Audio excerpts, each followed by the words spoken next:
Greetings and welcome back to Room 303 and our study of Unit 4. We're with you now on page 422 and following in our focus period here for a turbulent time of 1625 to 1798. Your essential question a page back on page 420 is, why are both vision and disillusion necessary? Let's turn now to page 422 and following. Notice again, just like Units 1, 2, and 3, we have our timeline provided for us there. We'll want to be paying attention to all of those events. We also have some voices of the period. Notice Oliver Cromwell will say, "I tell you, we will cut off his head with the crown upon it." He was the political leader and later Lord Protector of the Commonwealth of England as he spoke to one of the judges at the trial of King Charles I in 1648. We also have Daniel Defoe's London Life from 1709, English society, the great who live profusely, the rich who live very plentifully, the middle sort who live well, the working trades who labor hard but feel no want, the country people, farmers, etc., who fare indifferently, the poor that fare hard, the miserable that really pinch and suffer want. Sounds obviously very modern in many ways, doesn't it? And as well, they quote for us the opening lines of the Declaration of Independence from 1776. We have given full lectures on that important text at learnstrong.net. Let's go now to the history of this focus period, 1625 to 1798, starting with king versus parliament.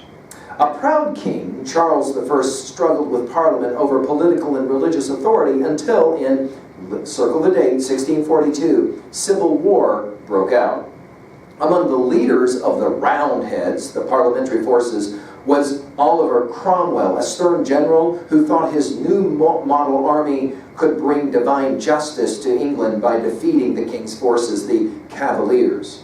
After 6 brutal years, King Charles was defeated and tried by his subjects, condemned to death. He was beheaded in January 1649, a radical act that resulted in hostility throughout Europe.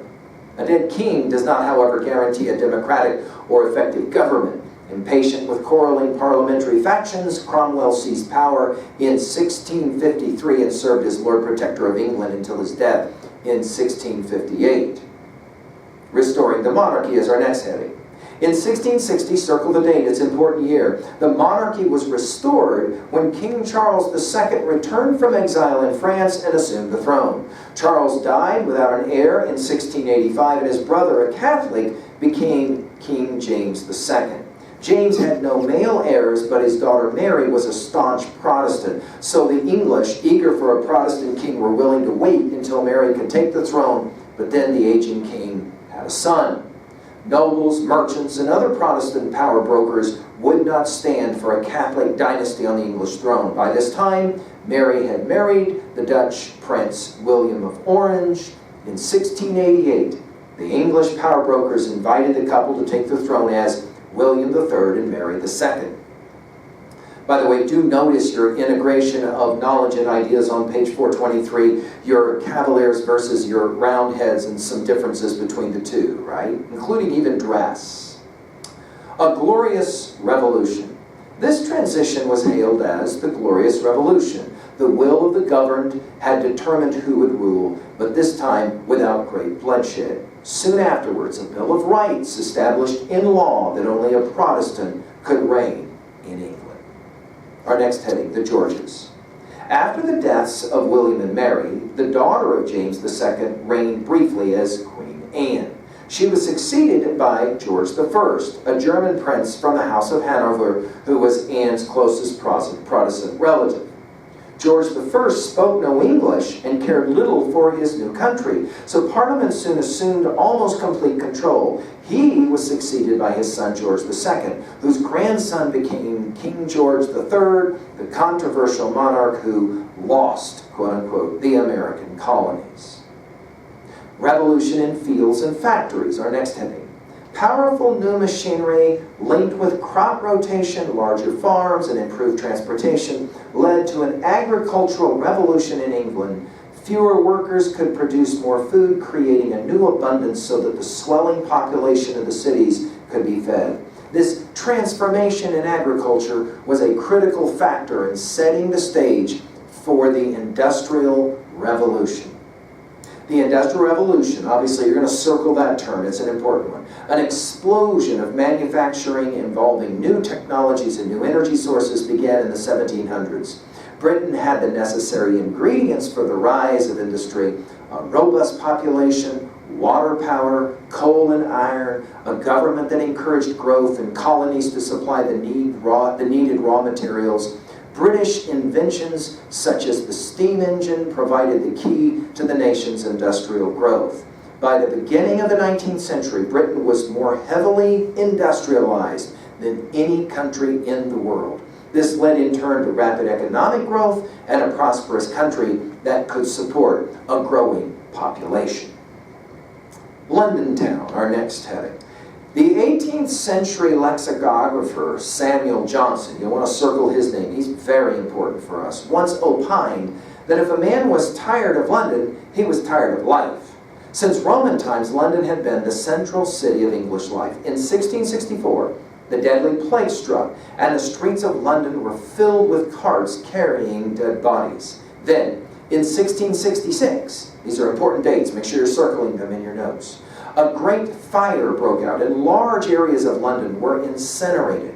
While London was being rebuilt, the construction of turnpikes and canals transformed the countryside, creating new mobility for people outside of the city confines.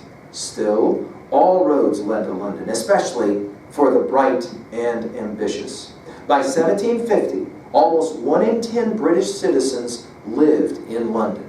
At the same time, only 1 in 40 French citizens lived in Paris. London was the center of government, finance, communications, economics, and fashionable life. Our next heading, Revolt of the Colonies. In British eyes, the taxes Parliament began to impose on its American colonies after the 7 Years' War were entirely justified, especially given Britain's defense of the colonies against the French. Americans disagreed, declaring the king a tyrant in the Declaration of Independence. Although both king and parliament were responsible for much that happened, many modern historians believe that America's distance from Great Britain, its growing prosperity, and its increasing sense of a separate regional identity were at the root of the rebellion. The long war that ended with the Treaty of Paris in 1783 led to Britain's loss of one of the most important and profitable parts of its empire. America became independent, but maintained with Britain connections of language, politics, culture, and literature that enriched both countries. As we pointed out in our very early lectures in 303 for us, Italians speak Italian, French speak French. How come Americans don't speak American? We speak English, which is, of course, going to be explained right here in this historic study. Finally, well, we've got to talk about our French Revolution. The fifth revolution of the period began on July 14, 1789, when the people of Paris stormed the Bastille, a grim prison and hated symbol of royal opposition. Shortly after this, French King Louis the 16th was beheaded and the old order was shattered. Government without kings, already established in America, had now displaced a monarchy in Europe. Many in the upper reaches of British society feared that radical ideas of equality would soon spread to the United Kingdom. At the end of the American Revolution, when British General Lord Cornwallis led his defeated troops out of Yorktown, the band played a popular tune, "The World Turned Upside Down." It is a fitting theme song for the entire era. Let's now turn to our studies here, specifically in Unit number 4. Thank you.